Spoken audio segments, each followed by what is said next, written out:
प्रकरण जस्ता ठुला काण्डमा महालेखाको प्रतिवेदनलाई लत्याउँदै चोख्याउने काम गर्यो। हामीले विरोध गर्यौँ। नेपालको प्रधानमन्त्रीले संसदको रोस्टममा उभिएर नेपालले भारतको सिमाना मिचेको छ भनेर अभिव्यक्ति दिनुभयो।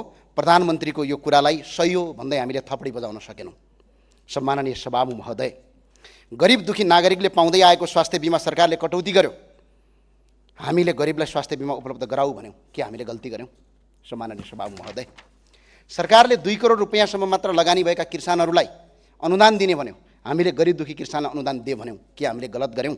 सम्माननीय सभामुख महोदय, सरकारले हुकुमवासीलाई विस्थापित गर्यो। हामीले खुलेर सरकारको प्रशंसा गर्यौँ र भन्यौँ आम नागरिकलाई दुःख दिने काम नगर, सरकारले नीति र विधि पुर्याएर मात्र ती नागरिकलाई त्यहाँबाट ओसार भन्यौँ। के हामीले गलत गर्यौँ? सम्माननीय सभामुख महोदय, सरकारले अस्पतालमा तडपिँदै गरेका नागरिकको बिरामीमाथि कर लगाउँछु भन्यो। हामीले यो लगाउनु हुँदैन भन्यौँ। के हामीले गलत गर्यौँ?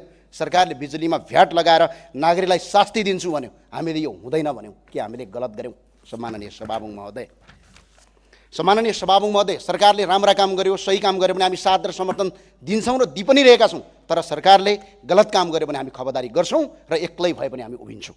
त्यो भावनाले सम्माननीय सभामुख महोदय, सरकारलाई हामीले यति मात्रै भनेका हौँ, काम गर्नुहोस्, काम गर्दै गर्दा जनमुखी सुशासनयुक्त विधि सरमत गर्नुहोस् मात्र भनेका हौँ। सम्माननीय सभामुख महोदय, हामीले अर्थमन्त्रीज्यूको विश्वविद्यालयको सर्टिफिकेटमाथि प्रश्न गरेका होइनौँ।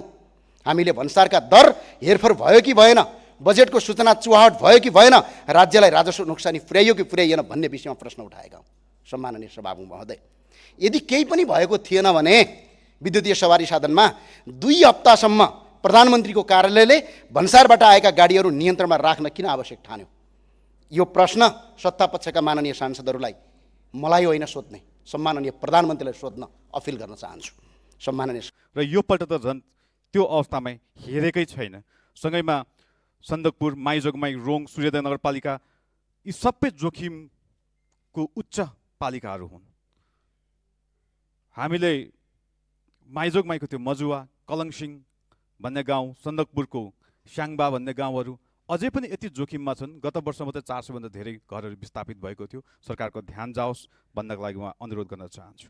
महानगरपालिकाका तपाईँको नदीहरूले सबै खेतीजन्य वस्तुहरू, बारीहरू कटान गरेको छ।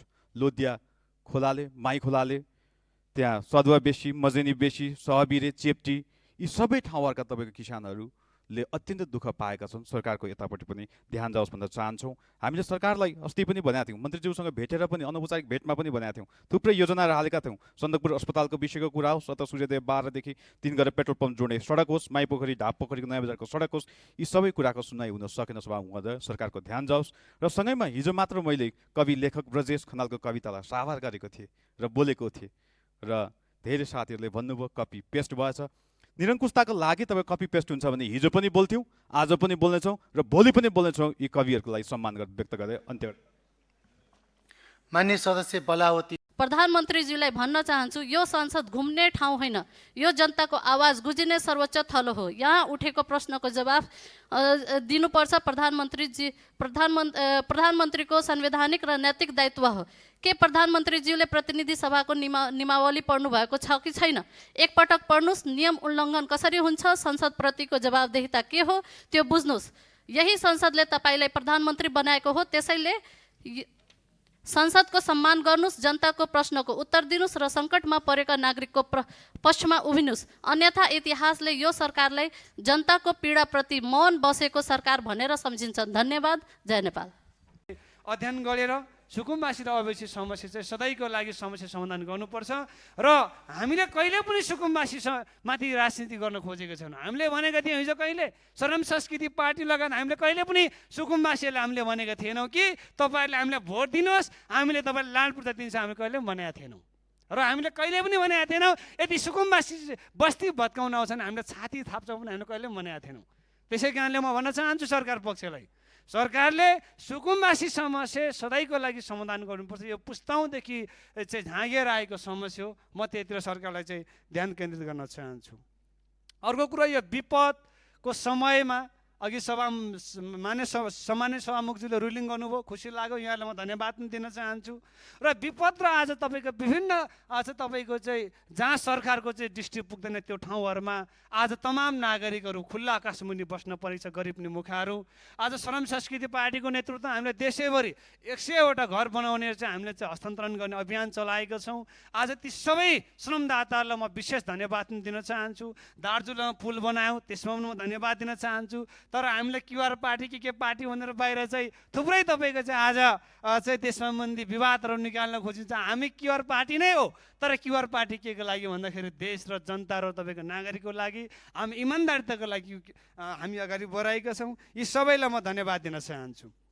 र अर्को कुरो अन्तिममा यो मिटर ब्याजी सम्बन्धी ठुलो समस्या तराई मधेसमा छ, यस सम्बन्धी गहिरो ढङ्गले काम गर्नु। केही दिन अगाडि काठमाडौँमा भएको एक दुःखद घटनामा मुगुका 25 वर्षीय गणेश नेपालीको निधन भयो। उक्त घटनामा स्वर्गवास भएका गणेश नेपालीको आत्माको चिर शान्तिको कामना गर्दछु। शोक सन्तप्त परिवारप्रति हार्दिक समवेदना प्रकट गर्दछु। गणेश नेपालीको घटना भयो भन्ने खबर यो सदनमा हुँदै थाहा पाउँदै गर्दै गर्दा त्यस लगतै हामी उक्त घटनास्थलमा पुगेका थियौँ। माननीय गृहमन्त्रीसँगै हामी पनि पछि सास रहन्जेल आस बोकेर हस्पिटल पुर्याएर नेपालमा हुन्छ कि भारतमा हुन्छ कि कहाँ लिएर उपचार गर्न सकिन्छ भन्ने सन्दर्भमा रात दिन अहोरात्र खटेर हामी त्यो घटनालाई त्यो घाइतेलाई उद्धारमा लागेका थियौँ। हामीले सास जोगाउन सकेनौँ र त्यसपछि आस मारेर निस्क्यौँ। यो घटनालाई सुरुदेखि प्रयास गरिरहनु भएका सम्माननीय प्रधानमन्त्री, आदरणीय गृहमन्त्री, परराष्ट्र मन्त्री, पार्टी सभापतिज्यू लगायत सबैले यो घटनामा उपचार लगायत यो घटनाको सत्य निरूपण गर्ने कुरा, न्यायिक छानबिन गर्ने कुरा र घटनामा संलग्नलाई कारबाही गर्ने सन्दर्भमा सरकारले गरेको पहल र दिएको यो विश्वासको लागि म नेपाल सरकारलाई धन्यवाद टक्राउन चाहन्छु। यो घटना सेलाउन नपाउँदै या यसलाई यति धेरै राजनैतिक, यति धेरै जातीय रङ्ग दियो कि म त्यो घटनाबाट, ती पीडितहरूबाट बाहिर निस्केर आउँदै गर्दाखेरि सदनमा पनि सडकमा पनि कहाँ गयो खगेन्द्र सुनार, कहाँ गएको छ, हिजो नेल्लाएर आएको खगेन्द्र सुनार कहाँ गयो भनेर जताततै खोजेको मैले त्यहाँ पाएँ। सम्माननीय सभामुख महोदय, यसलाई जातीय रूपमा भएको घटना मात्र होइन, मेरो घरको मान्छे, मेरो थरको मान्छे मर्यो, मलाई त्यसमा पीडा छ। तर यो थरमा मरेको यति मात्र होइन। आजभन्दा 8 वर्ष पहिला रुकुमको सोतीमा 6 जना युवाहरूको हत्या भएको छ। कालीकोटमा मनबिरे सार्कीको हत्या भएको छ, मनबिरे सुनारको हत्या भएको छ, मना सार्कीको हत्या भएको छ, बझाङमा हत्या भएको छ, कैलालीमा हत्या भएको छ, धेरै ठाउँमा देशभरि धेरै मान्छेको हत्या भएको छ। यो बीचमा सेते दमाईको हत्या भएको छ, सम्झना कामीको हत्या भएको छ, माया कामीको हत्या भएको छ, अङ्गिरा पासी, सङ्गीता परियार, अस्मिता सार्की, अजित मिजा, रेश्मिका परियार, मीना परियार, शम्भु सदा, श्रीकृष्ण विक, शिवशङ्कर दास, झुमा विक, लक्ष्मी परियार, श्रेया सुनार, रेशमा रसाइली, रूपमती दास, राजेश नेपाली लगायत धेरै दलितहरूको हत्या भएको छ। क्रान्तिकारी साथीहरूलाई मेरो भन्नु यति मात्र छ, अहिले बालेनको मुर्दाबाद भन्ने क्रान्तिकारी साथी तपाईँकै छेउमा बसेको मित्र गृहमन्त्री हुँदै गर्दा 6 जना मान्छेको हत्या भएको थियो। बालेनको मुर्दाबाद भन्नेले, अहिले बालेनको मुर्दाबाद भन्ने कमरेडले त्यति बेला बाको मुर्दाबाद भन्न सक्ने दम छ हामीसँग। त्यो दम हामी जिम्मा लिन्छौँ, यो परिवारको जिम्मा लिन्छौँ, यो समुदायको जिम्मा लिन्छौँ। कहाँ छ खगेन्द्र सुनार? हिजो नेल लगाएर आएको भनेर खोजिएको थियो सदनमा, सडकमा, यहाँ छ खगेन्द्र सुनार। यो नेल लगाएर आएको खगेन्द्र सुनार हो, बाको दाइ बाउजूको हातखुट्टामा तेल लगाएर आएको खगेन्द्र सुनार होइन।